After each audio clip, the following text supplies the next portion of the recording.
Suicide Squad was a disappointment, and hopefully the James Gunn sequel will be great. Heck, maybe the Ayer cut will happen, and I'm sure that'll be great too. But the cut we got was not good. So today I'm going to attempt to fix it. Quick disclaimer, I'm not trying to claim that I'm a better filmmaker or storyteller than anyone involved with Suicide Squad, up to and including David Ayer. It's pretty clear WB really messed with this movie.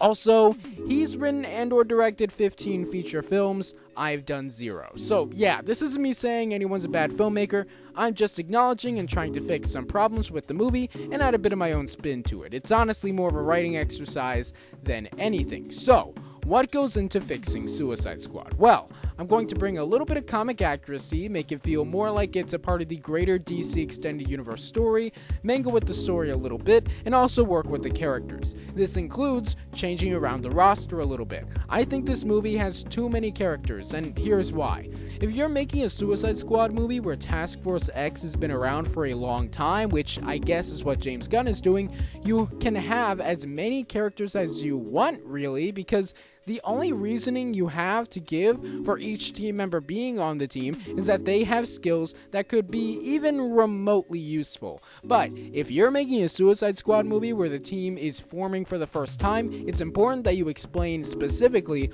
why each team member was chosen above others to be a founding member of Task Force X. And personally, I just don't really like some of the members of the Suicide Squad in the movie, so I'm gonna play around a little bit with the lineup. So Harley Quinn and Deadshot are staying. They both have good reasons to be there, even though they aren't really used in the theatrical cut. Deadshot is obviously an amazing shot, and Harley Quinn has the intimidation and clout of the Joker, think why she doesn't tell people they broke up in Birds of Prey, while also being much easier to control. So, what about the rest? Well, I'm replacing Rick Flag as leader with Hitman. Hitman is a character from the comics that is kind of like if John Constantine met Luke Cage with a dash of Deathstroke and a little something extra. He was bitten by an alien parasite and gained X-ray vision and telepathy that led to him working for the government, doing things that generally superheroes wouldn't do. Though in this version, I'm tweaking his origin a little. Obviously, the alien that bit him isn't part of some invasion, or either it has to be a one-off, or you could probably figure out a way to tie it into the Zod invasion in Man of Steel. But either way, after he's bitten, he's taken to Argus and experimented on until Amanda Waller stopped the experimenting in exchange for having him go on these missions. Katana's also being replaced. Her role in the movie was essentially to be the superhero in the group that keeps an eye on everyone else. I'm replacing her with Bronze Tiger. Bronze Tiger is, I guess, sort of like if Batman went kinda bad. Basically, Bronze Tiger was originally Ben Turner, and he watched his parents get murdered. After this, he trained very heavily in martial arts and became somewhat of a vigilante, but after the death of his fiancée, he sort of went off the rails and became more of an assassin. As much as I love Captain Boomerang, he isn't really qualified to be in on the ground floor of Task Force X, so he's out. Killer Croc also doesn't do much, and I think he should be saved for another movie, so he's out too. I'm going to be replacing Slipknot with an original Suicide Squad member named Blockbuster. Blockbuster was a chemist who experimented with drugs to make him stronger, which led to him accidentally becoming incredibly aggressive. As for El Diablo, as much as I don't mind him on the team, there's another character that I like better that will take his place. This hero is traditionally white in the comics, but since his race isn't really that important to the character, and he's pretty obscure, I'm cool with him becoming Latino to retain that diversity.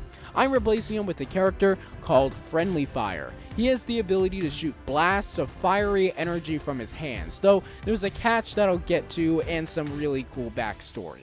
So, that's the team. Now villains. Joker is out of here. Personally, I like Jared Leto's Joker, but I don't think he really has a place in this version of the movie. And frankly, I don't think the best place to introduce Joker into a cinematic universe is as a side villain in a Suicide Squad movie. So while he will be alluded to, he won't appear. As for Enchantress, she's remaining the main villain of this movie, but I will be changing her origins quite a bit, and her plan and motivations will be different as well. So, without further ado, let's fix this movie. We open at Star Labs. June Moon has been working there for years, but recently she's been approached by a mysterious government organization to find out about a secret project being worked on by Silas Stone in the basement. We see her sneak down into the basement that night and discover the Mother Box, and it starts calling to her. Hearing whispers and coos of another world, she touches the Mother Box and a surge of energy passes through her, the whispers crescendoing to screams as the Enchantress is born within her. We cut to a scene of Hitman going on a mission.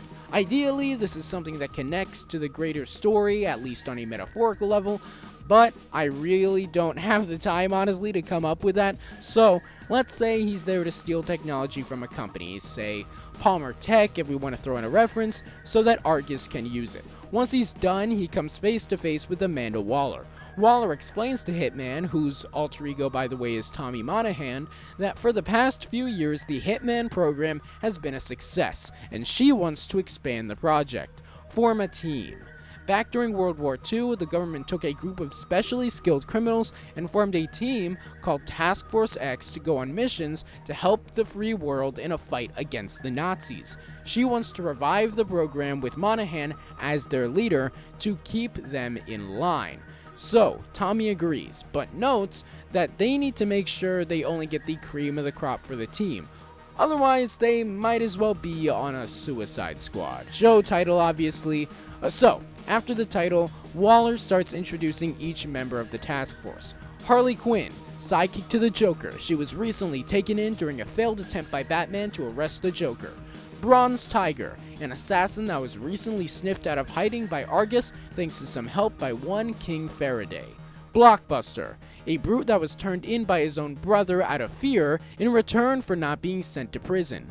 Deadshot, a man who never misses a shot that was caught off guard by Batman while with his daughter. Enchantress, the Talbotian alter ego of scientist June Moon that was cornered while stalking around Metropolis. And Friendly Fire, a superhero who's been spending time at Arkham Asylum ever since he was found in the Cauldron, surrounded by the ruins of a warehouse and a bunch of charred corpses, sputtering nonsense about a non-existent superhero team called Section 8. Obviously, as this is happening, we get a montage of each character's origin and each of them getting taken into custody. So, we get a couple short scenes of each character being collected at this point. Nothing major, but enough to get a feel of each character dynamically and see how they bounce off each other. It's pretty clear the vibe each character gives off. Harley and Deadshot are pretty much the same. Blockbuster's vibe is similar to Killer Croc in the original. Hitman's sort of the snarky leader. Bronze Tiger's the no-nonsense fighting machine. Enchantress is the outcast that just mutters about alien worlds. And Friendly Fire seems like an alright guy, but he's insecure and defensive. Meanwhile, a comet hits a nuclear reactor in Europe. The planet explodes, and from its ashes rises a red and purple monster. A monster made of plasma and brimstone. And so the squad is sent there as part of their first mission. The battle is tough. Their initial tactic is to use Blockbuster's brute strength to crush it, but it's too powerful. It's stronger than Blockbuster, can fly, and shoots lava from its hands. Blockbuster tries to stop it but fails and ends up fleeing, which causes Waller to activate the bomb in his neck and blow him up. There goes their most powerful team member. For the most part, the rest of the team either have no powers or limited powers that aren't really useful. Enchantress could probably handle it, but for some reason she's just standing in the background watching the fight. They realize Friendly Fire is their only hope. Fight fire with fire, right? So, Friendly Fire gives it a shot, but he can't fire at the monster. Because, yeah, his powers have the limitation that he can't hit enemies. Only allies. Yeah, for real. So, he's useless in this and most fights. It's then that they realize that he has somewhat of a heart, which is made up of the comet that fell to Earth. So Harley, Bronze Tiger, and Hitman all work together to distract the monster by yelling, "Hey Brimstone, over here!" and kind of pretending to fight it, while Deadshot does a sick trick shot to shoot its heart out and kill the monster. The team starts to maybe celebrate a little, but then Enchantress steps out of the shadows and picks up the heart. The heart glows and the power surges through the Enchantress as she transforms into what was her final form in the original movie. She places the heart into the corpse of Blockbuster, who comes to life, becoming somewhat of a brutish servant to her, kind of this movie's counterpart to her brother Incubus from the original movie. The two teleport away as the rest of the team kinda has an oh shit moment. The battle may be over, but the war has just started. And that's the end of part 1. Come back tomorrow for the second and final part of this fix video. What do you think so far? Let me know in the comments below. Don't forget to subscribe for daily videos on the franchises you love, and I'll see you tomorrow. Bye.